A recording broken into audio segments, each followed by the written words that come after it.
Good evening, friends, and welcome to Sleepy Time Tales, a podcast aimed at helping you to get a good night's sleep.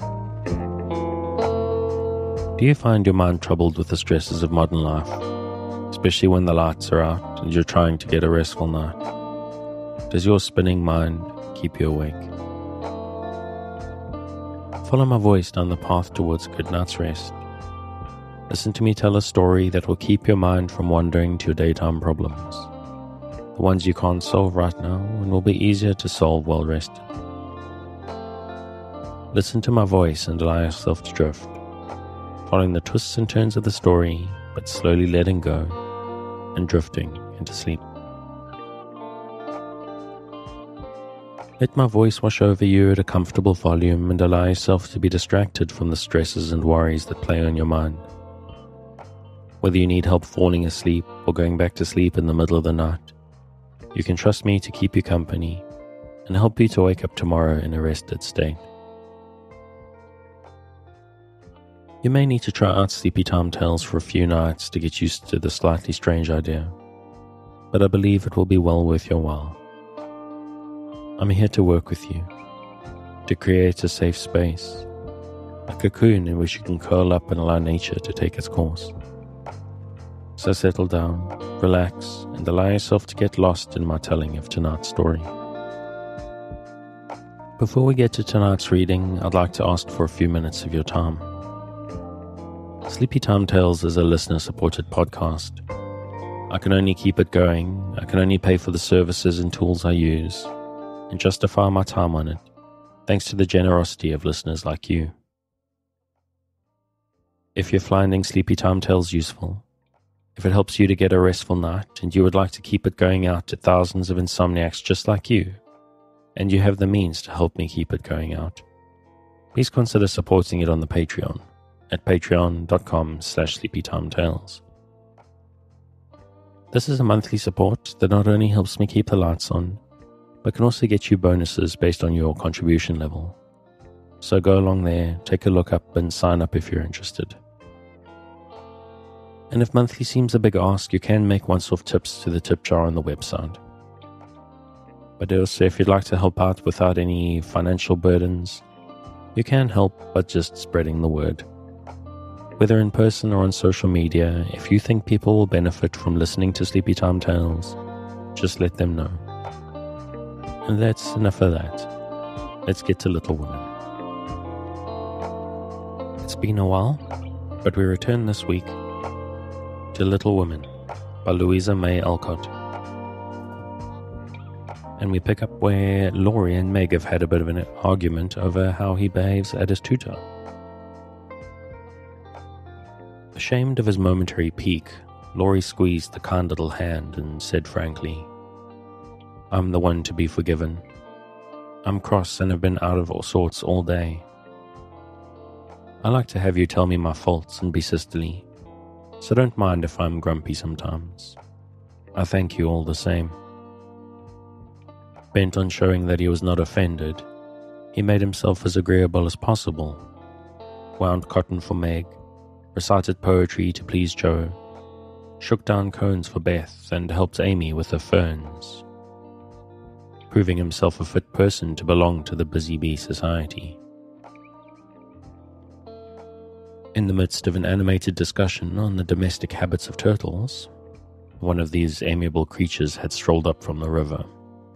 The faint sound of a bell warned them that Hannah had put the tea to draw, and they would just have time to get home to supper. "May I come again?" asked Laurie. "Yes, if you're good, and love your book, as the boys in the primer are told to," said Meg, smiling. "I'll try." "Then you may come, and I'll teach you to knit as the Scotchmen do. There's a big demand for socks just now," added Joe, waving hers like a big blue worsted banner as they parted at the gate.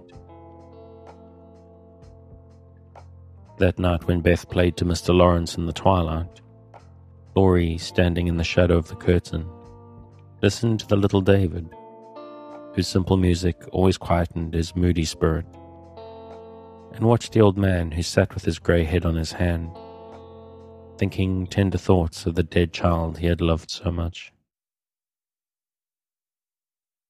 Remembering the conversation of the afternoon, the boy said to himself, with the resolve to make the sacrifice cheerfully, "I'll let my castle go and stay with the dear old gentleman while he needs me, for I am all he has." Chapter 14. Secrets. Joe was very busy in the garret, for the October days began to grow chilly and the afternoons were short. For 2 or 3 hours the sun lay warmly in the high window, showing Joe seated on the old sofa, writing busily with her papers spread out upon a trunk before her, while Scrabble, the pet rat, promenaded the beams overhead, accompanied by his oldest son, a fine young fellow who was evidently very proud of his whiskers. Quite absorbed in her work, Jo scribbled away till the last page was filled, when she signed her name with a flourish and threw down her pen, exclaiming, "There, I've done my best. If this won't suit, I shall have to wait till I can do better." Lying back on the sofa, she read the manuscript carefully through, making dashes here and there, and putting in many exclamation points, which looked like little balloons. Then she tied it up with a smart red ribbon and sat a minute looking at it with a sober, wistful expression, which plainly showed how earnest her work had been. Joe's desk up here was an old tin kitchen which hung against the wall. In it she kept her papers and a few books, safely shut away from Scrabble, who, being likewise of a literary turn, was fond of making such a circulating library of such books as were left in his way by eating the leaves. From this tin receptacle Joe produced another manuscript, and putting both in her pocket, crept quietly downstairs, leaving her friends to nibble on her pens and taste her ink.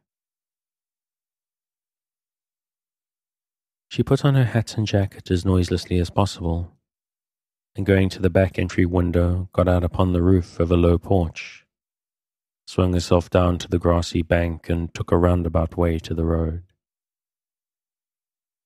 Once there she composed herself, hailed a passing omnibus and rolled away to town, looking very merry and mysterious. If anyone had been watching her, he would have thought her movements decidedly peculiar. For on alighting, she went off at a great pace till she reached a certain number in a certain busy street. Having found the place with some difficulty, she went into the doorway, looked up the dirty stairs, and after standing stock still a minute, suddenly dived into the street and walked away as rapidly as she came. This maneuver she repeated several times, to the great amusement of a black-eyed young gentleman lounging in the window of a building opposite. On returning for the third time, Jo gave herself a shake, pulled her hat over her eyes, and walked up the stairs, looking as if she were going to have all her teeth out. There was a dentist sign, among others, which adorned the entrance, and after staring a moment at the pair of artificial jaws which slowly opened and shut to draw attention to a fine set of teeth, the young gentleman put on his coat, took his hat, and went down to post himself in the opposite doorway, saying with a smile and a shiver, "It's like her to come alone, but if she has a bad time, she'll need someone to help her home."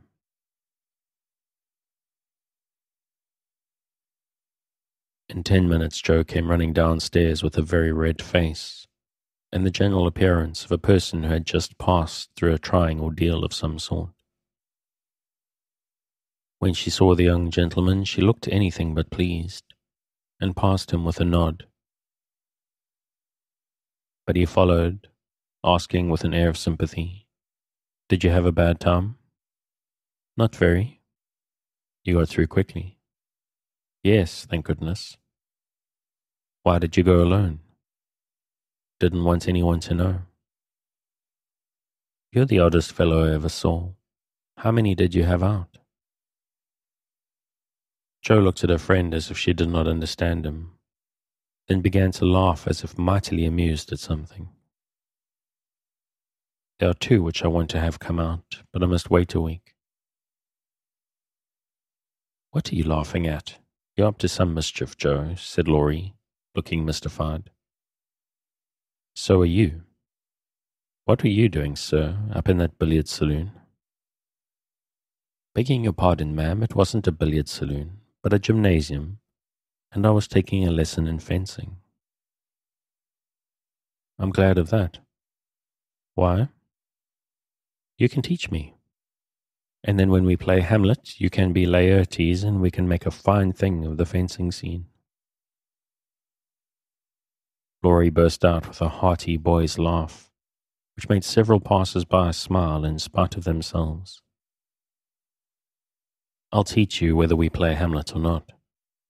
It's grand fun and will straighten you up capitally. But I don't believe that was your only reason for saying I'm glad in that decided way, was it now? No, I was glad that you were not in the saloon, because I hope you never go to such places. Do you? Not often. I wish you wouldn't. It's no harm, Jo. I have billiards at home, but it's no fun unless you have good players. So as I'm fond of it, I come sometimes and have a game with Ned Moffat or some of the other fellows. Oh dear, I'm so sorry. For you'll get to liking it better and better, and will waste time and money, and grow like those dreadful boys. I did hope you'd stay respectable and be a satisfaction to your friends, said Jo, shaking her head. Can't a fellow take a little innocent amusement now and then, without losing his respectability? Asked Laurie, looking nettled. That depends upon how and where he takes it. I don't like Ned and his set, and wish he'd keep out of it. Mother won't let us have him at our house, though he wants to come. And if you grow like him, she won't be willing to have us frolic together as we do now. Won't she? Asked Laurie anxiously. No, she can't bear fashionable young men, and she'd shut us all up in bandboxes rather than have us associate with them. Well, she didn't get out her bandboxes yet. I'm not a fashionable party and don't mean to be. But I do like harmless larks now and then, don't you? Yes, nobody minds them, so lark away. But don't get wild, will you? Or there will be an end of all our good times. I'll be a double distilled saint. I can't bear saints. Just be a simple, honest, respectable boy and we'll never desert you. I don't know what I should do if you acted like Mr. King's son. He had plenty of money, but didn't know how to spend it, and got tipsy and gambled and ran away, and forged his father's name, I believe, and was altogether horrid. You think I'm likely to do the same? Much obliged. No, I don't. Oh dear, no. But I hear people talking about money being such a temptation, and I sometimes wish you were poor. I shouldn't worry then. Do you worry about me, Jo? A little, when you look moody and discontented, as you sometimes do. For you've got such a strong will, if you once get started wrong, I'm afraid it would be hard to stop you. Laurie walked in silence a few minutes, and Jo watched him, wishing she had held her tongue. For his eyes looked angry, though his lips smiled as if at her warnings. Are you going to deliver lectures all the way home? He asked presently. Of course not. Why? Because if you are, I'll take a bus. If not, I'd like to walk with you and tell you something very interesting. I won't preach any more, and I'd like to hear the news immensely. Very well then, come on. It's a secret. And if I tell you, you must tell me yours. I haven't got any, began Joe, but stopped suddenly, remembering that she had. You know you have. You can't hide anything. So up and face or I won't tell, cried Laurie. Is your secret a nice one? Oh, isn't it? All about people, you know, and such fun. You ought to hear it, and I've been aching to tell it this long time. Come, you begin. You'll not say anything about it at home, will you? Not a word. And you won't tease me in private? I never tease. Yes, you do. You get everything you want out of people. I don't know how you do it, but you're a born wheedler. Thank you. Fire away. Well, I've left 2 stories with a newspaper man, and he's to give his answer next week, whispered Joe in her confidence ear. Hurrah for Miss March, the celebrated American authoress, cried Laurie, throwing up his hat and catching it again, to the great delight of 2 ducks, 4 cats, 5 hens, and half a dozen Irish children, for they were out of the city now. Hush. It won't come to anything, I dare say. But I couldn't rest till I had tried, and I said nothing about it because I didn't want anyone else to be disappointed. It won't fail. Why, Joe, your stories are works of Shakespeare compared to half the rubbish that is published every day. Won't it be fun to see them in print? And shan't we be proud of our authoress? Joe's eyes sparkled, for it is always pleasant to be believed in, and a friend's praise is always sweeter than a dozen newspaper puffs. Where's your secret? Play fair, Teddy, or I'll never believe you again, she said, trying to extinguish the brilliant hopes that blazed up at a word of encouragement. I may get into a scrape for telling, but I didn't promise not to, so I will. For I never feel easy in my mind till I've told you any plummy bit of news I get. I know where Meg's glove is. Is that all? Said Joe, looking disappointed, as Laurie nodded and twinkled with a face full of mysterious intelligence. It's quite enough for the present, as you'll agree when I tell you where it is. Tell then. Laurie bent and whispered 3 words in Joe's ear, which produced a comical change. She stood and stared at him for a minute, looking both surprised and displeased, then walked on, saying sharply, How do you know? Saw it. Where? Pocket. All this time? Yes, isn't that romantic? No, it's horrid. Don't you like it? Of course I don't. Don't be ridiculous. It won't be allowed. My patience, what would Meg say? You're not to tell anyone, mind that. I didn't promise. That was understood and I trusted you.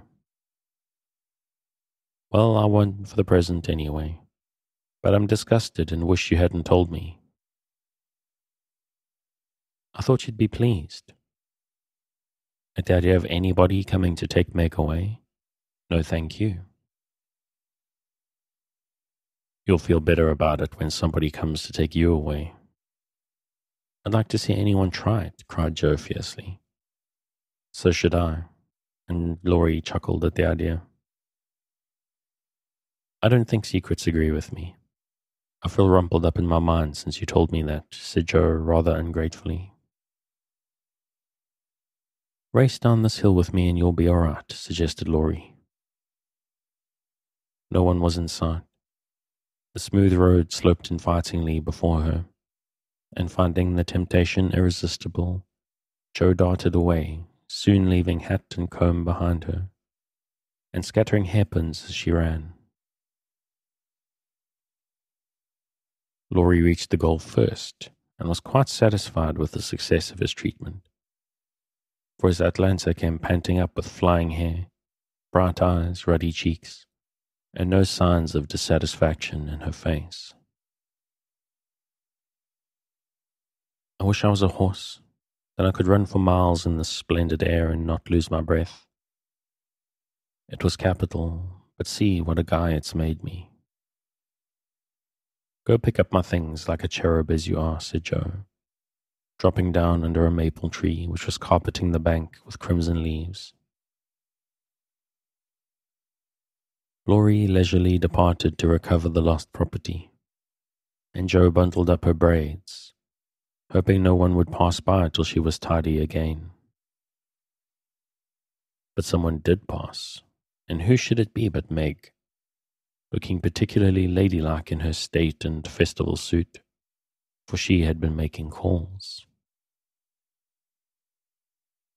"What in the world are you doing here?" she asked, regarding her dishevelled sister with well-bred surprise.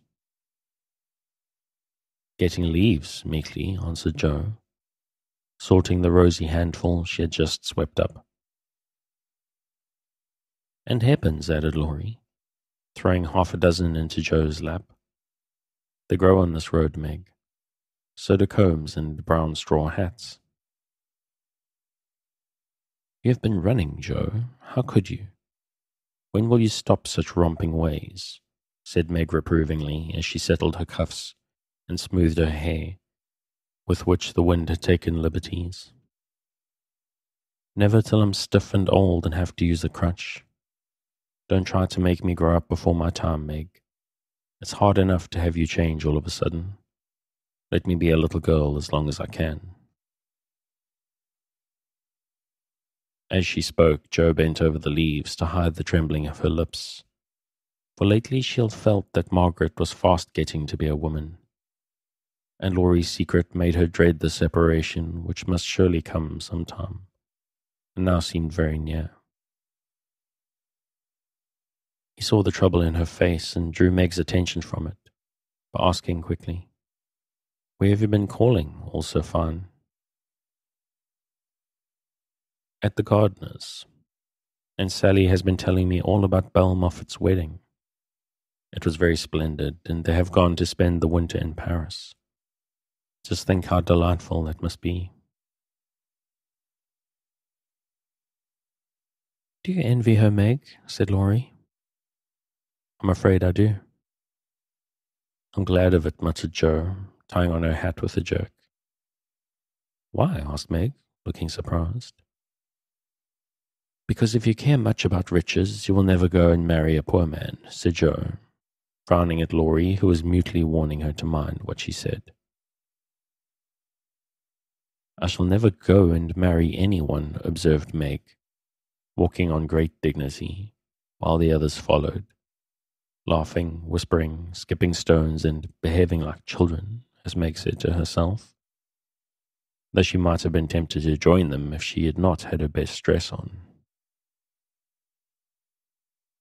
For a week or two, Joe behaved so queerly that her sisters were quite bewildered.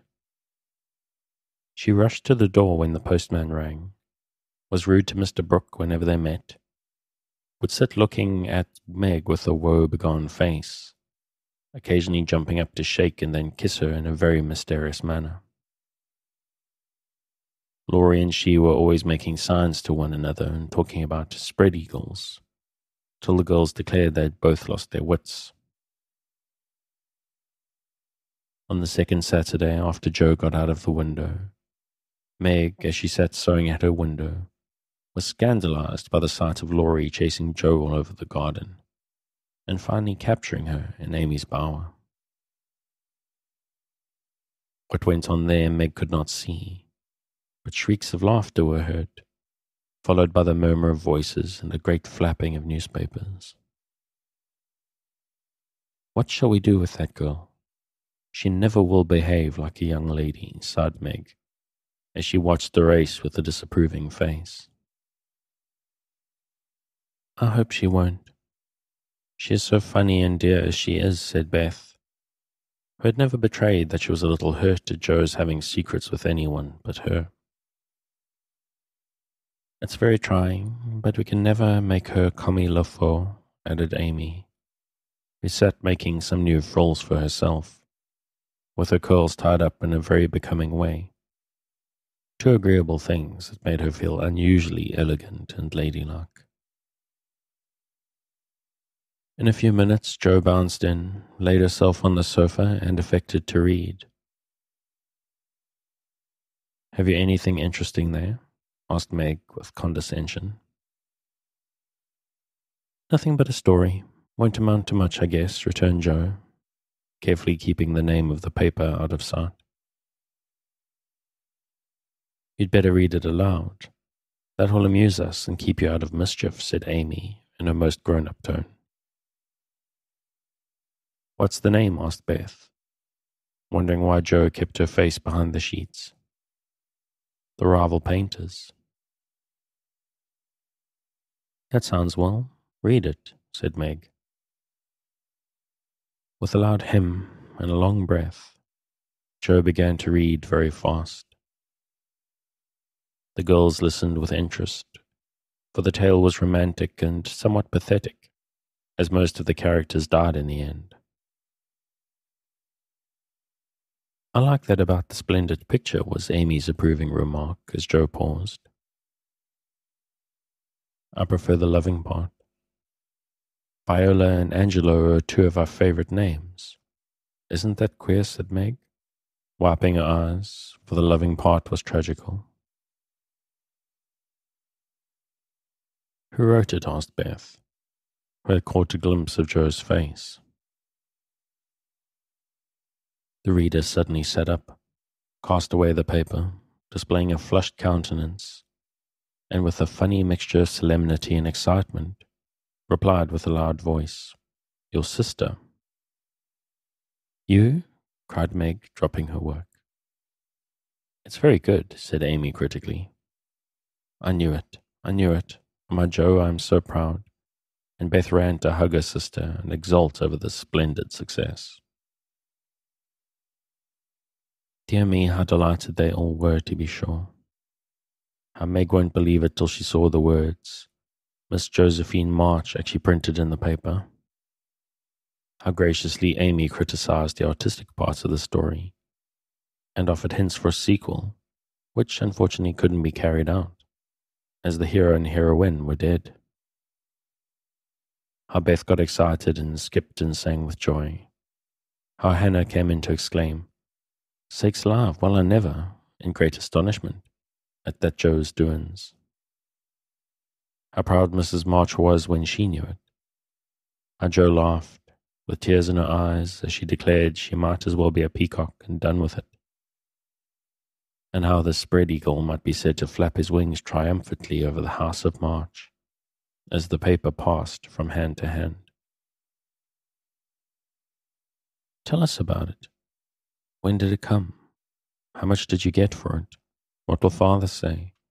Won't Laurie laugh?" cried the family, all in one breath as they clustered about Jo, for these foolish, affectionate people made a jubilee of every little household joy. "Stop jabbering, girls, and I'll tell you everything," said Jo, wondering if Miss Burney felt any grander over her Evelina than she did over her rival painters. Having told how she disposed of her tales, Jo added, "And when I went to get my answer, the man said he liked them both, but didn't pay beginners. Only let them print in his paper and notice the stories. It was a good practice, he said. And when the beginners improved, anyone would pay. So I let him have the 2 stories, and today this was sent to me. And Laurie caught me with it and insisted on seeing it, so I let him. And he said it was good, and I shall write more, and he's going to get the next paid for. And I'm so happy, for in time I may be able to support myself and help the girls." Jo's breath gave out here, and wrapping her head in the paper, she bedewed her little story with a few natural tears. For to be independent and earn the praise of those she loved were the dearest wishes of her heart, and this seemed to be the first step towards the happy end. Chapter 15. A Telegram. "November is the most disagreeable month in the whole year," said Margaret, standing at the window one dull afternoon, looking out at the frostbitten garden. That's the reason I was born in it, observed Jo pensively, quite unconscious of the blot on her nose. If something very pleasant should happen now, we should think it in a delightful month, said Beth, who took a hopeful view of everything, even November. I dare say, but nothing pleasant ever does happen in this family, said Meg, who was out of sorts. We go grubbing along day after day without a bit of change and very little fun. We might as well be in a treadmill. My patience, how blue we are, cried Jo. I don't much wonder, poor dear, for you to see other girls having splendid times, while you grind year in and year out. Oh, don't I wish I could manage things for you as I do for my heroines. You're pretty enough and good enough already, so I'd have some rich relation leave you a fortune unexpectedly. Then you'd dash out as an heiress, scorn everyone who has slighted you, go abroad and come home my lady something in a blaze of splendor and elegance. People don't have fortunes left them in that style nowadays. Men have to work and women marry for money. It's a dreadfully unjust world, said Meg bitterly. Jo and I are going to make fortunes for you all. Just wait 10 years and see if we don't, said Amy. She sat in a corner making mud pies, as Hannah called the little clay models of birds, fruit, and faces. Can't wait, and I'm afraid I haven't much faith in ink and dirt, though I'm grateful for your good intentions. Meg sighed and turned to the frostbitten garden again. Jo groaned and leaned both elbows on the table in a despondent attitude. But Amy spat it away energetically. And Beth, who sat at the other window, said smiling, "Two pleasant things are going to happen right away. Mommy is coming down the street and Laurie is tramping through the garden as if he had something nice to tell you." In they both came. Mrs. March with her usual question, "Any letter from father, girls?" And Laurie to say in his persuasive way, "Won't some of you come for a drive? I've been working away at mathematics till my head is in a muddle, and I'm going to freshen my wits by a brisk turn. It's a dull day, but the air isn't bad, and I'm going to take Brooke home, so it won't be gay inside if it isn't out. Come, Jo, you and Beth will go, won't you?" "Of course we will." "Much obliged, but I'm busy." And Meg whisked out her work basket, for she had agreed with her mother that it was best, for her at least, not to drive too often with the young gentleman. "We three will be ready in a minute," cried Amy, running away to wash her hands. "Can I do anything for you, Madam Mother?" asked Laurie, leaning over Mrs. March's chair with the affectionate look and tone he always gave her. "No, thank you, except call at the office if you'll be so kind, dear. It's our day for a letter, and the postman hasn't been. Father is as regular as the sun, but there's some delay on the way, perhaps." A sharp ring interrupted her, and a minute after, Hannah came in with a letter. "It's one of them horrid telegraph things, Mum," she said, handling it as if she was afraid it would explode and do some damage.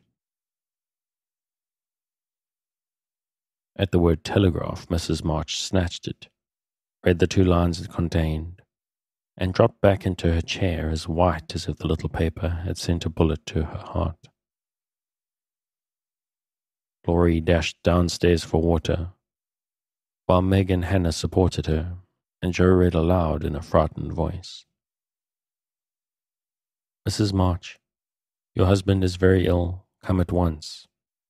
S. Hale, Blank Hospital, Washington." How still the room was as they listened breathlessly. How strangely the day darkened outside, and how suddenly the whole world seemed to change. As the girls gathered about their mother, feeling as if all the happiness and support of their lives was about to be taken from them. Mrs. March was herself again directly, read the message over and stretched out her arms to her daughters, saying in a tone they never forgot, "I shall go at once, but it may be too late. Oh, children, children, help me to bear it."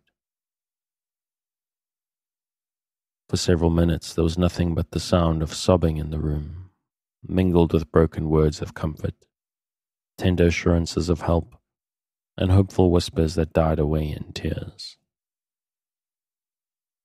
Poor Hannah was the first to recover, and with unconscious wisdom she set all the rest a good example, for with her work was panacea for most afflictions.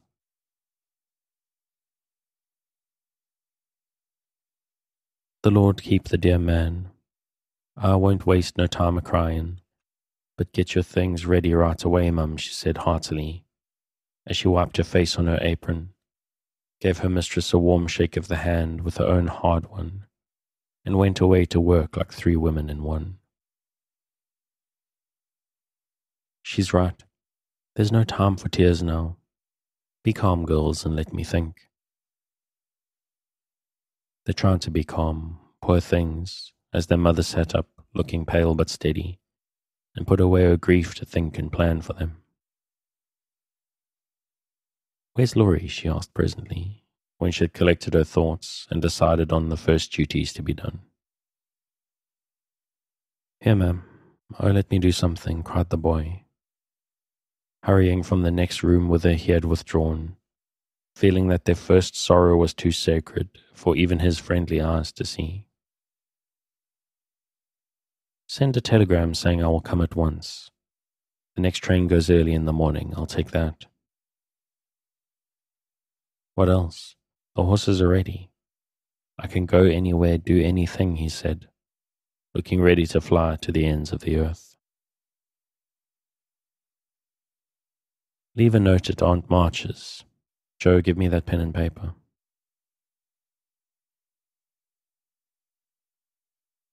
Tearing off the blank side of one of her newly copied pages, Jo drew the table before her mother, well knowing that money for the long, sad journey must be borrowed, and feeling as if she could do anything to add a little to the sum for her father. "Now go, dear, but don't kill yourself driving at a desperate pace. There is no need of that." Mrs. March's warning was evidently thrown away, for 5 minutes later Laurie tore by the window on his own fleet horse, riding as if for his life. And I think I'm going to leave it there.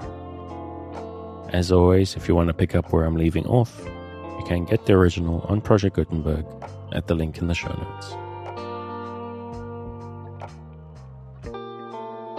Thanks again for joining me on this episode of Sleepy Time Tales, the podcast designed around a bedtime story to help you to get a restful night. New episodes will be released every Sunday night to give you something fresh to help you rest in a new week. But make sure to follow or subscribe in whatever service you use so that you get your new episodes whenever they come out. Good night and sweet dreams.